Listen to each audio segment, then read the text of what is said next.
Skandal u Beču. Dragana Mirković otkrila da joj država uzima bogatstvo, a onda progovorila o razvodu, dvorcu, deci i tajnama koje su godinama ostale iza zatvorenih vrata. Da li je bogatstvo zaista garancija sreće ili postoje trenuci kada ni milioni, ni dvorci, ni luksuz ne mogu da nadomeste ono što čovek izgubi u privatnom životu?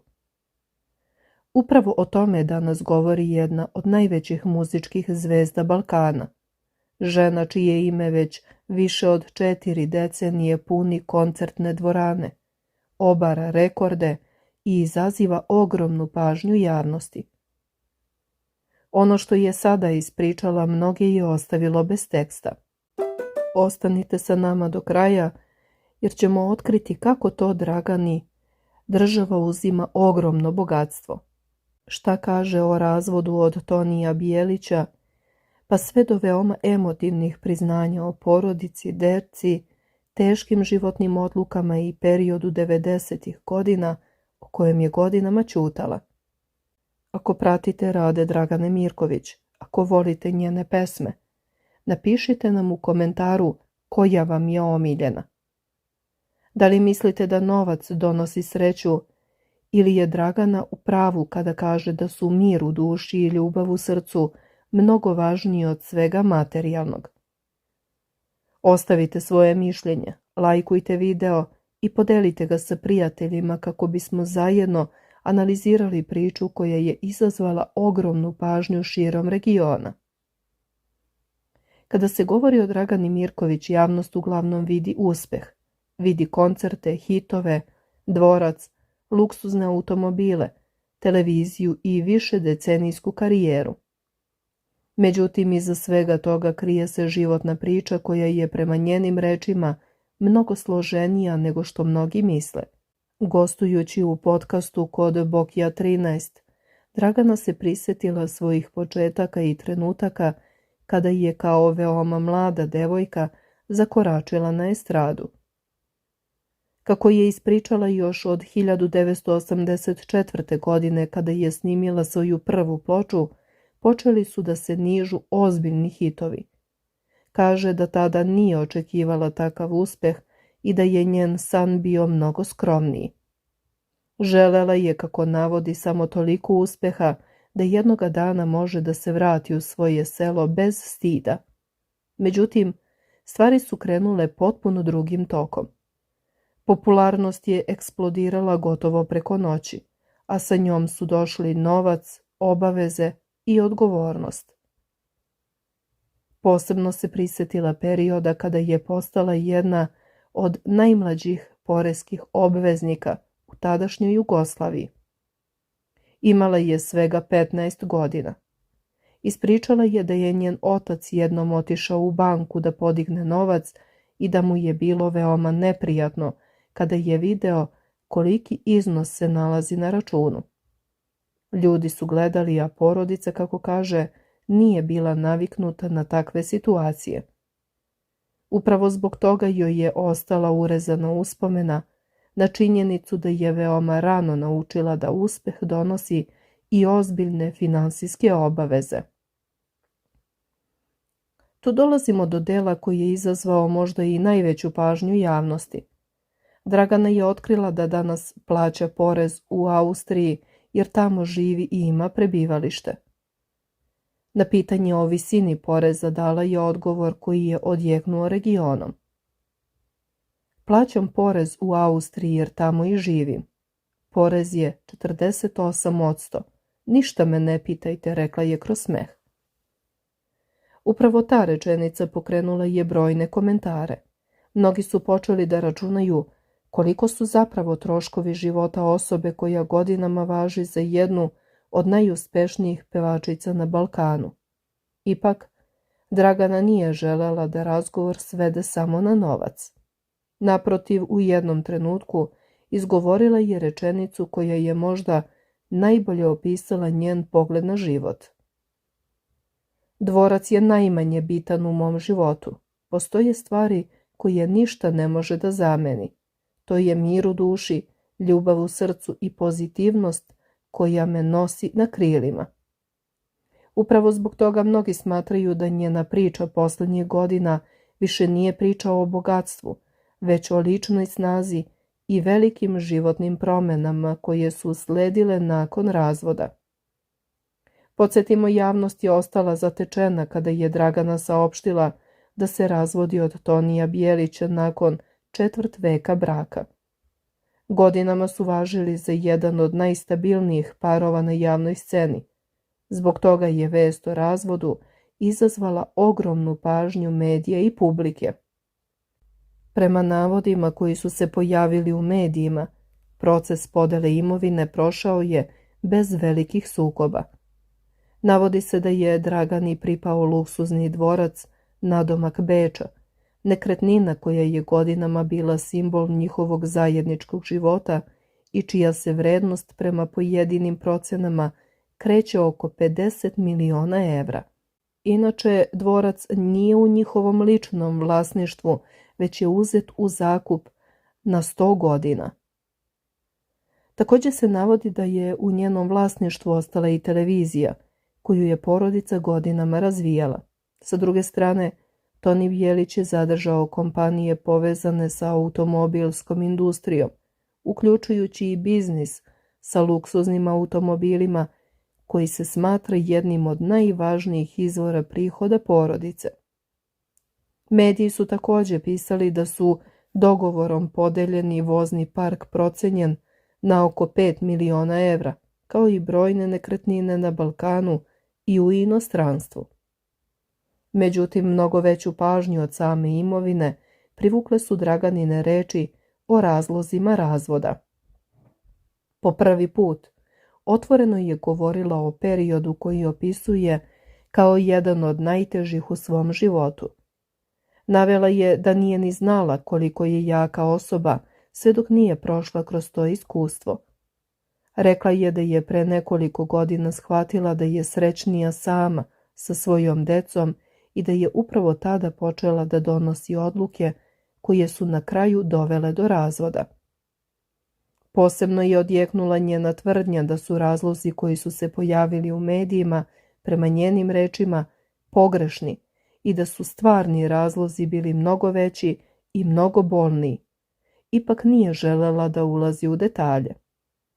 Objasnila je da poštuje oca svoje dece i da zbog Marka i Manuele nikada neće javno govoriti loše o Toniju. Zbog toga mnogi detalji ostaju poznati samo njima. U emotivnom delu razgovora otkrila je i da su joj upravo deca bila najveća podrška u najtežem periodu života. Marko i Manuela su rekli: "Mama, hajde da idemo." Prema njenim rečima upravo tada donela je konačnu odluku i podnela zahtev za razvod. Posebno je naglasila da su njena deca uz nju, ne 100%, nego 1.000.000% i da joj je porodica danas najveći oslonac. Nakon razvoda ostala je da živi u dvorcu sa decom, snajkom Melani i unukom Ksenijom, dok je Toni svoj život nastavio u Opatiji.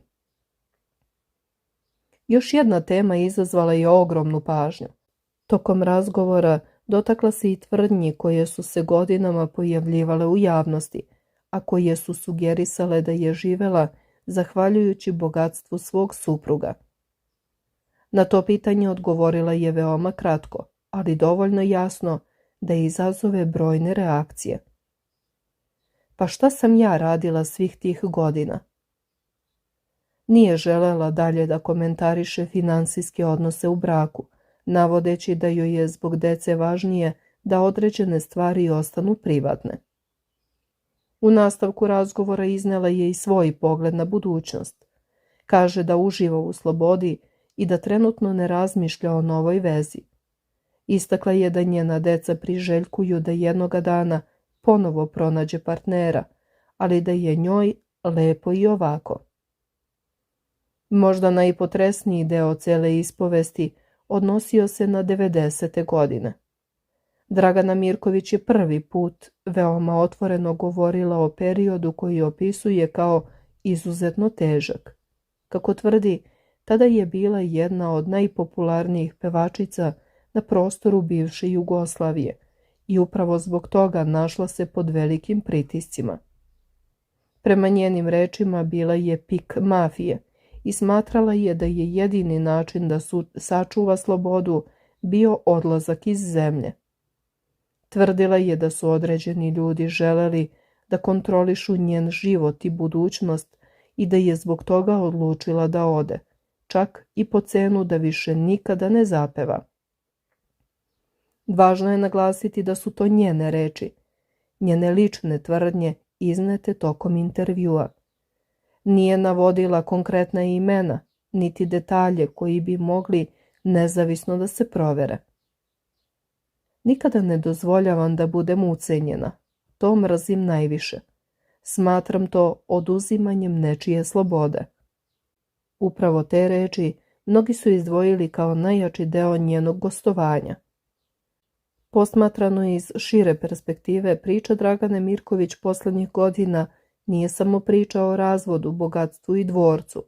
To je priča o ženi koja je od tinejdžerskih dana bila na vrhu estrade, koja je sa 15 godina plaćala porez kao velika zvezda, koja je prošla kroz ogromnu popularnost, brojne životne izazove, emigraciju, brak, majčinstvo, poslovne uspehe i na kraju jedan od najtežih privatnih perioda svog života. I dok javnost i dalje raspravlja o milionima, nekretninama, automobilima i dvorcu kraj Beča, sama Dragana poručuje da su joj danas najvažniji mir, porodica i sloboda. Zato mnogi smatraju da se iza priča o bogatstvu krije mnogo dublje životna lekcija. Ono što dodatno daje težinu celoj priči jeste činjenica da Dragana Mirković nikada nije gradila javni imidž kroz sukobe, prozivke i skandale. Zato svaka njena izjava o braku, razvodu, novcu, porezu i prošlosti odjekuje jače nego kada isto kaže neko koji je godinama u medijskim ratovima. Kada osoba koja je decenijama birala tišinu kaže da su razlozi bili mnogo bolniji, publika automatski počinje da se pita šta je sve ostalo neizgovoreno. Posebno je zanimljiv deo u kojem ona insistira da ne želi da kaže ni jednu ružnu reč o ocu svoje dece. U vremenu kada se razvod javnih ličnosti često pretvore u otvoreni obračun, Dragana bira drugačiji put. Ona ne otvara porodične rane do kraja, ne iznosi privatne detalje koji bi mogli da povrede Marka i Manuelu, već jasno povlači granicu. Ono što je bilo između nje i Tonija ostaje između njih, koliko god javnost želela da zna više. Ali upravo ta tišina često govori više od bilo kakve optužbe. Kada kaže da je trpeljiva, da mnogo prašta, da voli ljude, ali da kada ona odluči da ode, onda je došlo preko glave. To zvuči kao rečenica žene koja nije donela odluku preko noći. To nije izjava nekoga koji je reagovao impulsivno. To je poruka osobe koja je dugo vagala, ćutala, čuvala porodicu, čuvala decu, možda i sliku koju je javnost godinama imala o njihovom braku, a onda u jednom trenutku shvatila da mora da izabere sebe. Još jedan važan detalj jeste način na koji govori o deci. Marko i Manuela u njenoj ispovesti nisu samo deca koja su stala uz majku. Oni su predstavljani kao ljudi koji su joj pomogli da preseče najtežu odluku. Rečenica "Mama, hajde da idemo" zvuči jednostavno, ali u sebi nosi čitavu porodičnu dramu. To je trenutak kada odlazak prestaje da bude poraz i postaje spas. U javnosti se mnogo govorilo o dvorcu, ali Dragana sada taj dvorac gotovo sklanja u drugi plan. I to je možda najjači kontrast cele priče. Dok naslovi govore o milionima, Beču, porezu, luksuzu i imovini, ona govori o miru u duši. Dok javnost meri vrednost dvorca, ona meri vrednost slobode. Dok se sabiraju automobili, firme i nekretnine, ona ponavlja da postoje stvari koje nikakav novac ne može da zameni. Zato priča o porezu od 48% nije samo priča o državi koja uzima čitavo bogatstvo, odnosno skoro polovinu zarade. To je priča o ceni života u sistemu u kojem je sve uređeno, ali skupo. Dragana prema sopstvenim rečima porez plaća od najranijih dana karijere i nikada ne beži od toga. Ona ne govori kao neko ko se žali što mora da plati, već kao neko ko pokazuje da iza velikog uspeha uvek stoje veliki troškovi, velika odgovornost i velika odricanja. Zato njena rečenica da je želela samo da uspe dovoljno da se vrati u selo bez stida ima veliku emotivnu težinu. Ona pokazuje da početni san nije bio dvorac u Beču, ni luksuzni vozni park, ni televizija, ni status regionalne zvezde. Početni san bio je dostojanstvo, da ne razočara porodicu, da može da kaže da je uspela, a onda je taj mali san prerastao u ogromnu karijeru.